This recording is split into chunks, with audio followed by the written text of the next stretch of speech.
അങ്ങനെ ലക്ഷ്മിയും റിയാസ് സലീമും നേർക്കുനേർ. ലക്ഷ്മി തന്റെ വിഷ് പറയുവാൻ വേണ്ടി സ്റ്റാച്യു ആയ സാബുമാന്റെ അടുത്തോട്ട് പോകുമ്പോൾ റിയാസ് സലീം നിൽക്കുവാൻ പറഞ്ഞു. എന്നാൽ ലക്ഷ്മി അത് കേൾക്കാതെ തന്റെ വിഷിന് വേണ്ടി പോയി. ഇത് റിയാസ് സലീമിനെ ചൊടിപ്പിച്ചു. ഇങ്ങനെയാണോ ഇവിടെയുള്ള ഗസ്റ്റിനോട് നിങ്ങൾ ബിഹേവ് ചെയ്യുന്നത്? നിങ്ങൾക്ക് എന്തിനാണ് ഇത്രയും ആറ്റിറ്റ്യൂഡ്? എന്നാൽ അതൊന്നും മൈൻഡ് ചെയ്യാതെ ലക്ഷ്മി തന്റെ വിഷ് ചെയ്തതിന് ശേഷം അകത്തോട്ട് പോകുമ്പോൾ റിയാസ് സലീം പുറത്തുനിന്ന് സംസാരിക്കുവാൻ തുടങ്ങി. അപ്പോൾ ലക്ഷ്മി പറഞ്ഞു, അകത്തോട്ടേക്ക് വരൂ, പുറത്ത് ഭയങ്കര ചൂടാണെന്ന്. പിന്നീട് ഇരുവരും സംസാരിച്ചു തുടങ്ങി. സംസാരിക്കുന്നതിനിടയിൽ ലക്ഷ്മിയോട് റിയാസ് സലീം ആദിലയുടെയും നൂറയുടെയും റിലേഷൻഷിപ്പിനെ കുറിച്ചും പറഞ്ഞു തുടങ്ങി.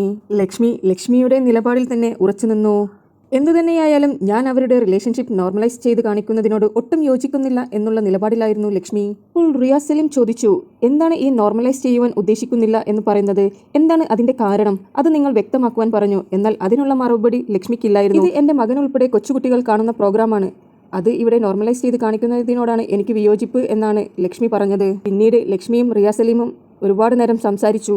ഇതിനിടയിൽ ആദില സംസാരിക്കാൻ ചെന്നപ്പോൾ ആദിലയോട് പറഞ്ഞു, നിനക്ക് ഇപ്പോൾ ആൾ കൂടിയപ്പോൾ വാത്തുറക്കാനായി വരണ്ട എന്ന്. എന്നാൽ ഈ സമയവും അക്ബറിന്റെ നിലപാട് പറഞ്ഞു, ലക്ഷ്മിക്ക് ഇത് നോർമലൈസ് ചെയ്ത് കാണുവാൻ താല്പര്യമില്ലെങ്കിൽ പിന്നെ ലക്ഷ്മി എന്തിനാണ് ഈ പ്രോഗ്രാമിലോട്ടേക്ക് വന്നത്?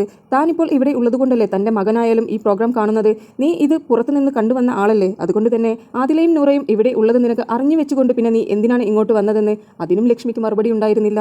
റിയാസ് സലീം ലക്ഷ്മിയോട് പറഞ്ഞു, ഇവിടെ തനിക്ക് പ്രത്യേകിച്ചൊരു ഗെയിമും ഇല്ലാത്തത് കൊണ്ട് ആദിലയ്ക്കും നൂറയ്ക്കും തിരിഞ്ഞു കഴിഞ്ഞാൽ അതിനെ ഓപ്പോസിറ്റ് ചെയ്യുന്നവരുടെ വോട്ട് നേടാമെന്നുള്ള ഒറ്റ ലക്ഷ്യത്തോടു കൂടിയാണ് താങ്കൾ ഇതുപോലെ സംസാരിക്കുന്നത്. അല്ലെങ്കിൽ വ്യക്തമായ കാരണങ്ങൾ പറയണം. അതുപോലും ഇല്ലാത്ത ഒരു വ്യക്തിയാണ് താങ്കൾ എന്ന് പറഞ്ഞു.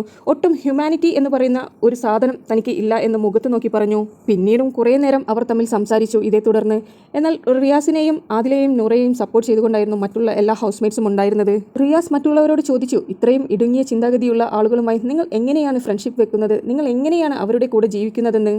അങ്ങനെ കുറച്ചു നേരം എന്തായാലും ഇതേ തുടർന്നുള്ള ചർച്ചകൾ ഉണ്ടായിട്ടുണ്ടായിരുന്നു. കൂടുതൽ BB അപ്ഡേറ്റ്സിന് വേണ്ടി ചാനൽ സബ്സ്ക്രൈബ് ചെയ്ത് സപ്പോർട്ട് ചെയ്യുക.